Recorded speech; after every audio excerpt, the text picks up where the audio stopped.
Takže vítejte u dnešního shrnutí. Zaměříme se na to, jak s naprostým klidem a přehledem zvládnout maturitní zkoušku ze základů společenských věd. Konkrétně se vrhneme na tu nejobávanější, ale pro mnohé i nejzajímavější část, a to je ekonomie. Vezmeme ty nejsložitější, občas docela suché definice z učebnic a rozložíme si je na naprosto jasné a logické kousky. Takže pojďme hned na to. Máme tu takovou rychlou mapu naší dnešní cesty. Začneme u těch úplně nejmenších základních pojmů a problémů, potom se podíváme na tržní mechanismus a mikroekonomii, následně to vezmeme víc ze široka přes makroekonomii, tedy povíme si něco o HDP a penězích a nakonec to celé zastřešíme tím, jakou roli v tom všem hraje stát. Část první, základní pojmy a problémy. Bez tohohle základu se prostě neobejdeme. Každý jeden, ale opravdu každý ekonomický systém na této planetě, ať už jde o prastarý kmen, centrální plánování v minulém století, nebo ten náš moderní trh, musí neustále odpovídat na tyto tři absolutně zásadní otázky.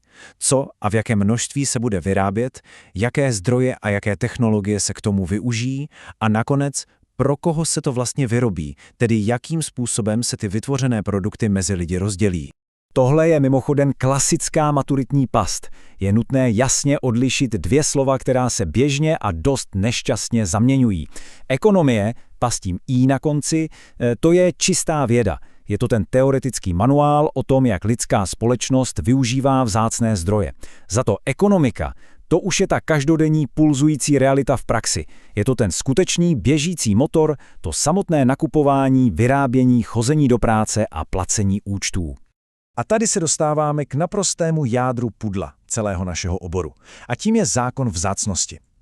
Ten základní problém totiž spočívá v tom, že lidské potřeby jsou v podstatě nekonečné. Chtěli bychom všechno a hned. Ale zdroje k uspokojení těchto potřeb jsou dost omezené.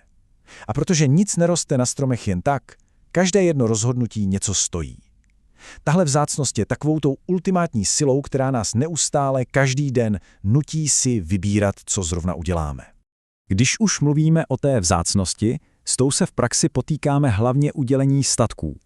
Máme tu statky volné, jako je třeba vzduch, jsou dostupné pro všechny a nemusíme se o ně zatím nijak snažit. No ale ruku na srdce, téměř všechno ostatní je vzácné.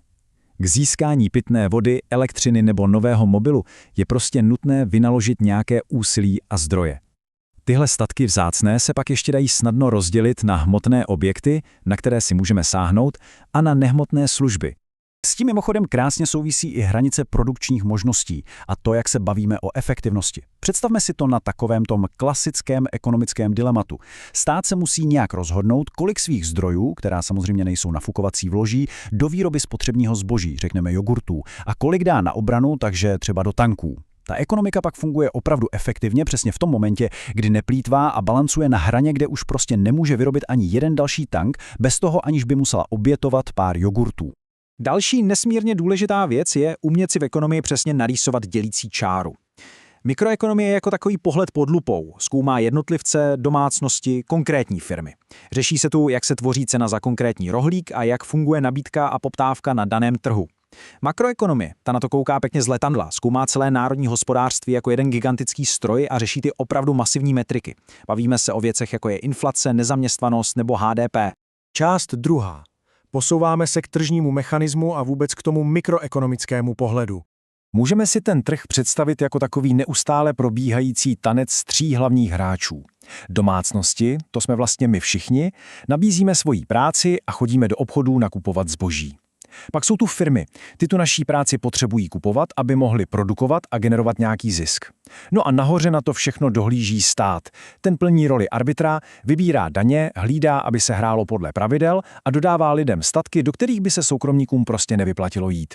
Všichni tihle tři hráči jsou obrovsky důležitý a naprosto propojení. Což nás přivádí k tomu slavnému legendárnímu konceptu Adama Smitha už z 18. století. Slyšeli jste o neviditelné ruce trhu? Ta myšlenka je úplně fascinující. Říká vlastně to, že když každý z nás naprosto sobecky sleduje jen a jen svůj vlastní prospěch a zisk, tak vlastně úplně neúmyslně táhneme celou naši společnost dopředu, k větší efektivitě a bohatství. Každý si de facto hraje na svém písečku, ale ten konečný výsledek je ve finále dobrý pro všechny. Jasně, zní to skvěle, ovšem aby tahle neviditelná ruka v reálu vůbec fungovala a nestal se z toho absolutní chaos, musí se nekompromisně opírat o 3 pevné pilíře. Prvním je soukromé vlastnictví. Člověk prostě musí mít jistotu, že to, co si vydělá, mu taky zůstane. Druhým pilířem je přirozený cenový systém, tedy místo, kde se nabídka přirozeně potkává s poptávkou. A tím třetím do party je zdravá konkurence. Právě ta totiž drží ceny pěkně při zemi a neustále firmy nutí něco vylepšovat a inovovat.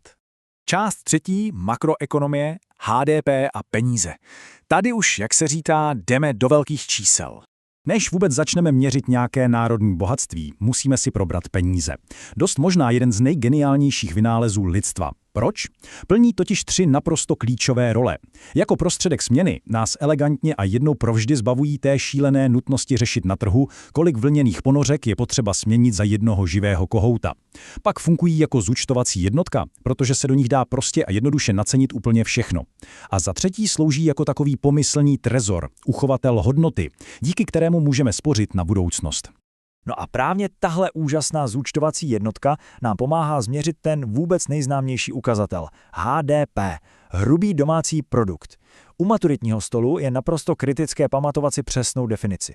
Takže je to celková hodnota veškerého finálního zboží a služeb, které se vyrobí na území daného státu za určité období. Obvykle se bere 1 rok. A pozor! Je úplně fuk, jestli tu automobilku u nás vlastní český majitel nebo nějaký obrovský zahraniční investor. Důležité je to, že celá ta výroba proběhla uvnitř našich hranic. HDP je jednoduše ukázkou čisté ekonomické svaloviny daného národa.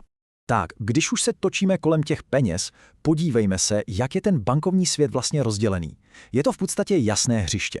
Česká národní banka na něm stojí jako hlavní rozhodčí s píšťalkou, dohlíží na veškerá pravidla, vydává samotné peníze a její modlou je takzvaná cenová stabilita. Za to komerční banky, to jsou pak ti klasičtí hráči na trávníku. Běžně přijímají od lidí vklady, půjčují peníze formou úvěru a jejich hlavním, naprosto oprávněným cílem je zkrátka vygenerovat zisk. A schválně, tyhle 2%, to není jen tak nějaké náhodné číslo do prezentace. To je ten bájný, naprosto exaktní inflační cíl, který si Česká národní banka snaží zuby nehty dlouhodobě udržet. Její úkol zní možná jednoduše, ale v praxi je to obrovská alchymie. Pomocí nástrojů, jako jsou úrokové sazby, držet růst cen v naší ekonomice přesně kolem těchto 2%. Právě to se totiž bere jako to zdravé, mírné tempo, které motivuje lidi utrácet a ekonomiku růst. A dostáváme se do finále. Část 4. Role státu v ekonomice. Jakkoliv jsme tady doteď básnili o tom, jak je volný trh skvělý, rozhodně není bezchybný. Naopak, má tendenci se zasekávat a občas prostě selhává. A přesně tehdy do hry vstupuje stát. Co řeší? Třeba monopoly, protože trh má sklony je tvořit a stát je tu od toho, aby je sekl přes prsty. Pak tu máme takzvané externality. Když továrna zamořuje vzduch ve městě, stát jí musí napařit poplatky. No a v neposlední řadě se bavíme o veřejných statcích. Trh by sám od sebe čistě z dobré vůle neudržoval obrovskou armádu nebo nestavěl dálnice napříč republikou, když z toho nekouká okamžitý profit. Tohle je na bedrech státu. S tím se pojí další naprostá maturitní klasika, a sice dokázat bez zaváhání rozlišit tyto 2 obrovské ovládací páky hospodářství. Fiskální politika, to je zóna vlády, ta má v rukou státní rozpočet, řeší, jak vysoké budou daně a za co přesně se ty vybrané miliardy utratí. Oproti tomu monetární politika leží výhradně na bedrech centrální banky a ta s vládním rozpočtem nemá co dočinění. Její doménou je kontrola nad úrokovými sazbami a tím, kolik peněz se vůbec točí v oběhu. Jenže odkud na ty vládní výdaje, silnice a školy vzít? Z daní, jak jinak. Ty si můžeme hodit na 2 hromádky. Přímé daně jsou ty, které jsou vidět na první dobrou. Stát vám je vezme hned u zdroje, třeba z vaší výplaty nebo jako daň z nemovitosti. Nepřímé daně jsou už takové rafinovanější, ty jsou totiž rovnou ukryté v koncové ceně zboží.